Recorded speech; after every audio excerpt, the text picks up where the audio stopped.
अहाना ने एक तगड़ा प्लान बनाया। वो एक फूड स्टॉल लगाती है और खुद एक विदेशी लड़की का रूप ले लेती है।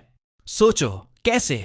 फर्राटेदार इंग्लिश बोलती है, फिर उतनी ही अच्छी हिंदी भी, और कभी कभी तो थोड़ा बंगाली भी बोलकर सबका दिल जीत लेती है। लोग तो उसके खाने के दीवाने हो जाते हैं, चटकारे ले लेकर खाते हैं और उसकी तारीफों के पुल बांधते नहीं थकते।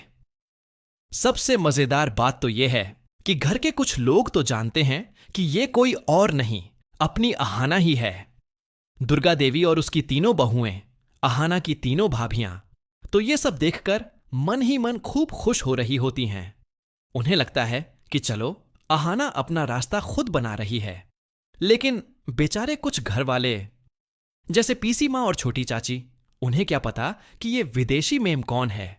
वो तो उसके स्टॉल पर आती हैं, खाना खाती हैं और अहाना की तारीफों के कसीदे पढ़ती रहती हैं।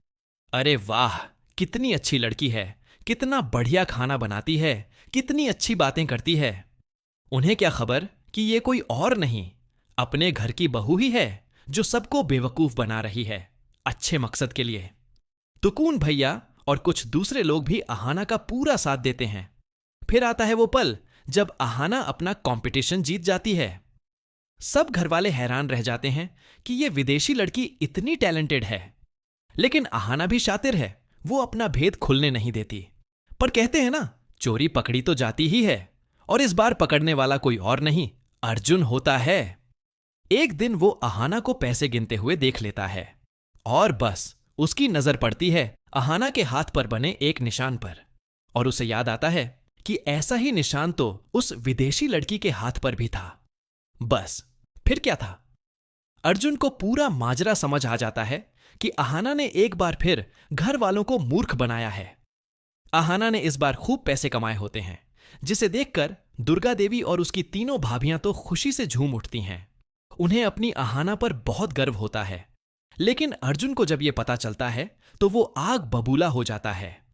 इस बार तो वो अहाना से खूब बड़ा झगड़ा कर लेता है। अहाना भी कम नहीं, वो अर्जुन को साफ साफ चेतावनी दे देती है।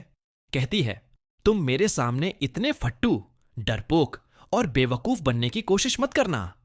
जो लड़का अपनी मां का साथ नहीं दे सकता, वो मेरा क्या साथ देगा? अगर यही रवैया रहा तुम्हारा, तो मैं तुम्हें और इस घर को छोड़कर हमेशा हमेशा के लिए चली जाऊंगी। बाप रे, ये तो बहुत बड़ी बात हो गई। और सुनो, बात यहीं नहीं रुकती। अर्जुन गुस्से में अहाना को और ठेस पहुंचाता है। वो कहता है कि तुम्हारी जगह तो इस घर में एक नौकरानी वाली है, और जैसे तीनों भाभियां हमेशा घर का काम करती हैं, तुम्हें भी वैसा ही करना होगा। ये सुनकर तो अहाना का खून खौल उठता है। अहाना भी करारा जवाब देती है, नौकरानी नहीं, हम इस घर की महारानी हैं, और हम बहुएं ही हैं जो तुम सबको पाल पोस रही हैं, हमारा खाना खिला रही है। भूलो मत अर्जुन, हमारी वजह से ही तुम इस घर में पल रहे हो। ये बात तो अर्जुन के आत्मसम्मान को भी चोट पहुंचाएगी। अहाना को अपने आत्मसम्मान पर इतनी ठेस पहुंचती है कि वो सीधा दुर्गा देवी से कह देती है, अगर आप मुझे नौकरी करने की इजाजत नहीं देंगी तो मैं इस घर में नहीं रहूंगी। दोस्तों, अब देखना काफी दिलचस्प होगा।